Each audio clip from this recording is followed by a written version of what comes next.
Hello everyone, welcome to my channel. আজ share করছি পেয়ারা দিয়ে খুব সুন্দর একটা স্মুদি বা পেয়ারার শরবত। আমরা সাধারণত পাকা পেয়ারা ফেলে দিই অনেক সময়।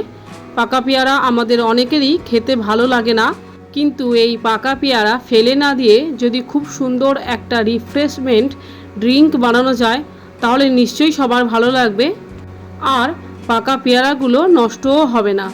তাহলে আমি মধুমিতা শুরু করছি আজকের রেসিপি।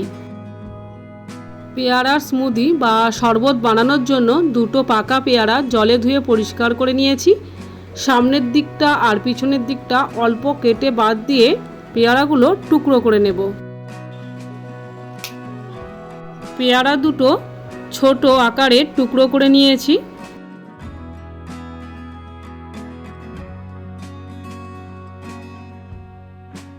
একটা মিক্সিং জারের মধ্যে পেয়ারার টুকরোগুলো নিয়ে কভার করে মিক্সিটা চালিয়ে একটা ফাইন পেস্ট বানিয়ে নেব। দেখুন, পেয়ারাগুলো মিক্সিং জারে বেটে সুন্দর পেস্ট তৈরি হয়ে গেছে। এবার এর মধ্যে 1 চামচ মতো বিট নুন দিলাম আর ছোট চামচে 3 চামচ মতো চিনি দিলাম।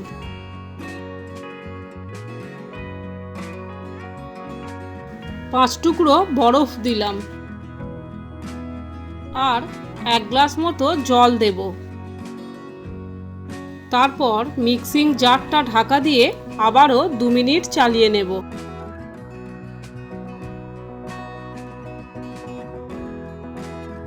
এবার গ্লাসের মধ্যে অর্ধেক পাতিলেবুর রস দেব।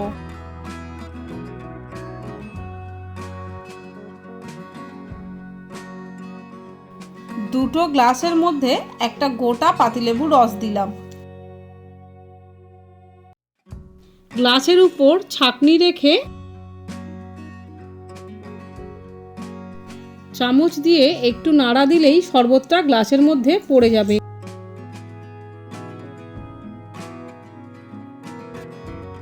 চামচ দিয়ে ভালো করে মিশিয়ে দেব, তাহলে লেবুর রসটা শরবতের সাথে খুব ভালোভাবে মিশে যাবে। তারপর গ্লাসের উপরে দুটো করে বরফের টুকরো দিলাম।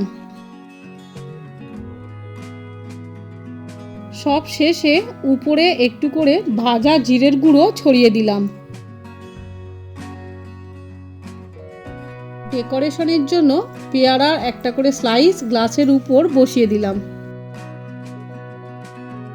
তৈরি হয়ে গেল দুর্দান্ত স্বাদের পেয়ারার শরবত বা পেয়ারার স্মুদি। ভিডিওটি ভালো লাগলে প্লিজ লাইক ও শেয়ার করুন।